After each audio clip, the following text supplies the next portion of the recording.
మన సంఘాన్ని ముందుకు తీసుకెళ్ళాలి. అయితే ఈ కూటమి ప్రభుత్వం కూడా మనకు హామీ ఇచ్చింది. ఎన్నికల్లో గత ప్రభుత్వం మనకి ఎటువంటి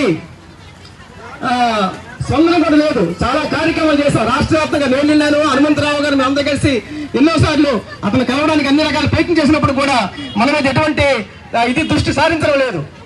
ఇప్పుడున్న ప్రభుత్వం ఎన్నికల ముందు కూడా మనకు హామీ ఇచ్చింది. ఇప్పుడు కూడా మన కోసం అసెంబ్లీలో చర్చ చేస్తుంది.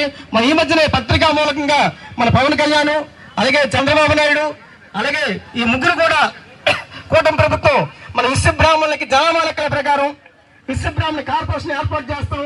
దామాషా ప్రకారం మీ డబ్బులు మీకు జమ చేస్తాం.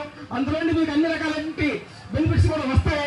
మీరు ఎలా గెలిచి మీరు అనుకున్న కోరిక నెరవేరుస్తాం. ఎన్నికలు ఏదైతే హామీ ఇచ్చామో ఆ హామీ నెరవేరుస్తామని చెప్పి ప్రభుత్వం హామీ ఇచ్చింది. ఇప్పుడు ప్రస్తుతం సర్వే జరుగుతుంది.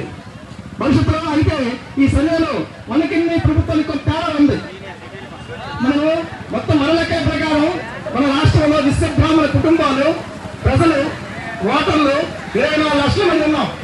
అయితే ప్రభుత్వం మనకి 7 లక్షల దాకా చూపిస్తుంది. ఇక్కడ ఎలా ఉందంటే మనం కూడా స్వర్ణకారులు గాను, హాస్పిటల్ గాను, రకరకాల సంఘాలు పేర్లు చెప్పి అక్కడ విడిపోతున్నాం.